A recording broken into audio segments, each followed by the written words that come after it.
Hi, my name is Jeff Pagano, and welcome to the Harpin on Rugby preview show for our YouTube channel. Please don't be shy when it comes to liking, sharing, and subscribing if you can. Now, a couple of weeks ago, we had to do a special type of preview show where myself and Kiko had to record our parts separately.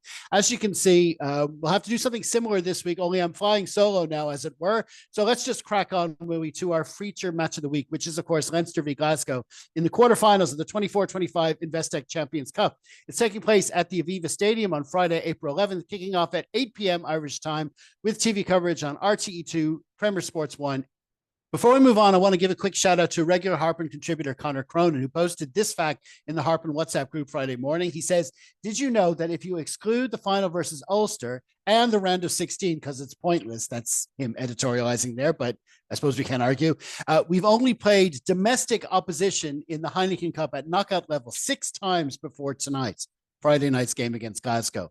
2 of those are semifinals against Munster. There was 1 semifinal against Scarlets, 2 against Cardiff. The one was a quarterfinal and 1 was a semi, and 1 was a quarterfinal against Ulster. So in other words, it's been mostly English and French teams we played in knockout rugby over the years, which is definitely saying something. But anyway, listen, thanks, Connor, for that.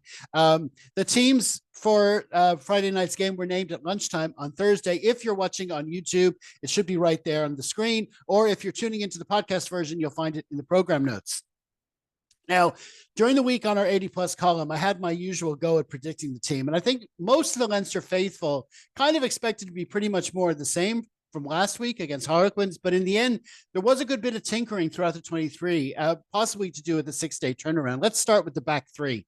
We got Tommy O'Brien coming in at 14. And actually, we did a video a couple of weeks ago for trying to pick Leinster's ideal Champions Cup match day squad, and David Cordia, another one of our contributors, actually had Tommy O'Brien as the 14 in his starting lineup. Now I think, and there's no arguments for that. You can't argue that at all, because Tommy has, when he's been fit, which he's had a lot of injury problems over the past few years, but when he's been fit, he's always played to the top level. I think if he hadn't had those injuries, I'd say he'd be in serious iron contention now. We've all seen supercuts on social media of his try-saving tackles, multiple try-saving tackles, sometimes multiple within the same game from him, and all his other contributions as well. Strong in the carry. He's just a great all-round player, and I think he's a good fit. And he's a good fit for the right wing. We've been playing Jamie Osborne there. We've been playing Jimmy O'Brien there. Both could do really good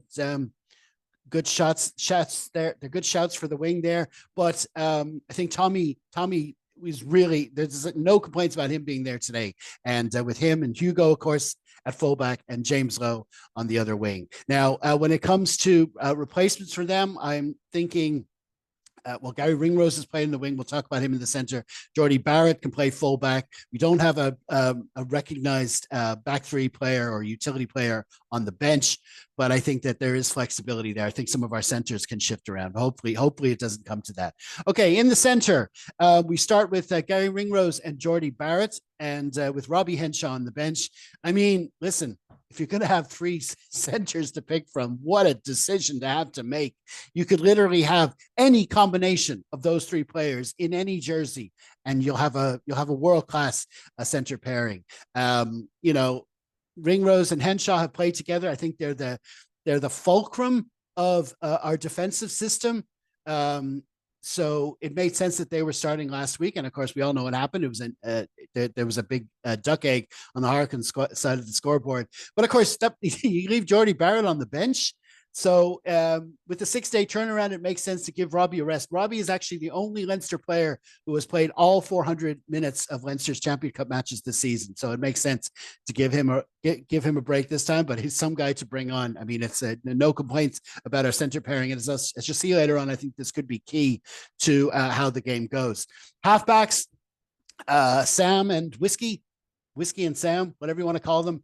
It's our go-to pairing now for Leinster and Ireland, and you can't have really many complaints. I thought Sam played great last week.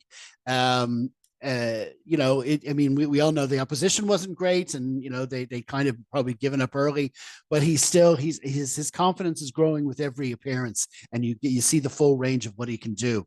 And then off the bench, Luke McGrath is having a great season. We've said on this podcast before, maybe a slight dip in form over the past few seasons, but he's back this year. He's been captaining the side for the URC, and he's a great guy to come on. And then Ross Byrne, again, I will say it, every single Leinster competitive game this season, he's been in the 23, and he nailed a great conversion after scoring the try himself. He nailed the touchline conversion, 2 seconds left on the clock. Great kick, and it's just he's having a great season as well. It's shame he's going off to Gloucester now when he's playing so well, but they're definitely getting a great player.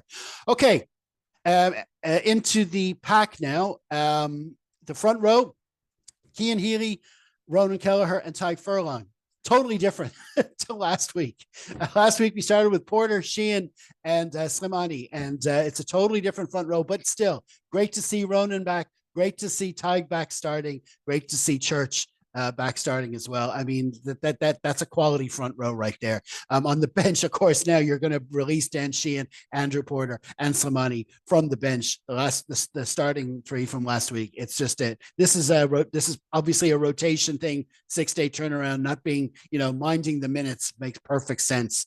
Can't have any arguments there. The second row. James Ryan still not available. Last week we went with Ryan Baird as the backup second row. This week we start with the same two, Joe and Arhe Snyman, but it's a great vote of confidence for Diarmuid Mangan. He's having a good season in the URC, and this will do him a world of good to be on the bench for a big match at the Aviva Stadium like this. So fair play, and that's our second row options. Now in the back row. Speaking of earning your spot from your performance in the URC, I don't think anyone in the Leinster team earns it more than Max Deegan. He starts at 6. Josh, of course, is at 7. He had a super game player of the match last weekend. Great carrying, great everything from him. The ultimate 7 is perfect time to come into the rich frame of form as their Lions selection is just around the corner. And Jack Conan back to number 8. Which is his best position. I mean, between him, Max, and look who we're springing off the bench, Caelan Doris, between the three of them, 3 quality number 8s. It's a bit like the center dilemma we have. You could put any of them in those positions, and they do a great job. So again, we're well set in the back row. Okay, so that's our starting lineup. That's our 23. Now, for a quick look at the Glasgow Warriors, I'm sure you won't need any reminding. They are the reigning URC champions, causing an away upset or two along the way, I might add. So just be mindful of that before kickoff tonight. They qualified for the Champions Cup knockouts as the 7th seed after a second-place finish in Pool 4 behind Toulon, which included a 24-7 defeat away to Harlequins, for what that's worth. They currently sit second in the URC with 10 wins and 4 losses, and are actually due back at the Aviva Stadium in the final round of the regular season URC on Saturday, May the 17th. Their matchday squad for Friday night isn't so much about the players they have, rather those who are missing. There's Xander Fagerson, there's Cummings, Mann, McKay, Henko Venter, who just copped a 6-week ban for eye gouging, but I think it's in the center where Sione Tuipulotu and Hugh Jones. I mean, just to pair them, one of them would be bad, but to miss both of them, I mean, I'd say that's their biggest loss, especially when you consider who Leinster have in the center. I think that could be the key. But I mean, whatever their match day 23, they're a very organized side. They're playing good rugby. They play together. There's a lot of that famous word cohesion when you watch them play these days. So you expect a strong team performance, but without, if you're going to win a major competition, if you don't have your top pairing, I mean, those two, Tuipulotu and Jones, they're serious contenders for the Lions themselves. And if you don't have them in your team, like I say, against ours, I'm not sure you can win a major competition without them, but we'll see. It's a quality lineup. There's plenty of names throughout there who can do damage. Kyle Staines, the captain, Adam Hastings, number 10, in the pack, Rory Darge, going up against Josh Van der Fleer. A lot of little Lions kind of matchups. And of course, these perfectly named, one of the best names in rugby, I think, at the moment, Nathan Macbeth in number 1. I love that name, and especially in a Scottish team to have a name like that. So just that's just another point there. Another thing I'll say about this team is that Sebastian Cancier is on the bench. Now, he's a really exciting back three player. He's a guy who can open play, can turn something into nothing like that. The fact that he's coming on the bench, off the bench, makes me wonder, is this their mindset? Are they thinking, listen, we're second in the URC, we're away to Leinster, who seem to be on a mission. Maybe our priority should be prioritizing staying in that top two, and having him on the bench speaks of that to me. I'm not saying that they're just going to give up, maybe the way we thought Harlequins did last week, but I just thought that selection in particular was telling for me anyway. Okay. That's the Glasgow team. Now, a few more details about the match. The referee will be Luke Pearce, along with an all-English team of officials. The weather for Dublin 4 looks like it's going to behave, maybe a bit chilly, but no wind and dry. I don't think you can ask much more for that this time of year. And so now is the time when we usually look at the other quarterfinals, but this week we've actually done that already. If you look back on our YouTube feed, you'll see a video which looks at all the other Champions Cup quarterfinals, plus Connacht State with Racing 92. Best of luck to them, and of course to Munster over in Bordeaux this weekend. Also, we mustn't forget the Irish women's team Six Nations campaign. After an amazing win in Parma, it's a little trickier round 3 for Ireland, despite the fact that it's at home. The reigning champion Red Roses will be coming over, but we'll still be looking to build on that last performance. Anyway, if you can't make it to Cork on Saturday, be sure and follow the action. All the matches are live on the telly. And like I've been saying for the past while, you simply have to subscribe to Mother Rucker's The Irish Women's Rugby Podcast, where Ailbhe and Keynote will give you all the updates, interviews, and stats you need to follow the tournament. Okay, so here is where I usually pressure Kigo to offer a prediction. So I should probably offer one myself, shouldn't I? I know Glasgow will come to Dublin with little or no fear. Like I said, they've traveled much further than this to win big knockout games before. But having said that, I can't help thinking about that difference in the centers in particular. And when you pile that on top of the home advantage, plus Leinster, obviously they're focused and on this mission, and they seem to click into European mode like they did last week. I have to go for the home win. The bookies think it would be by as much as 19 points.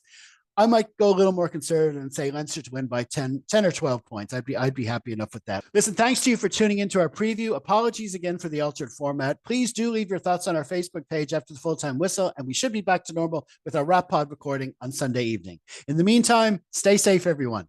Slán.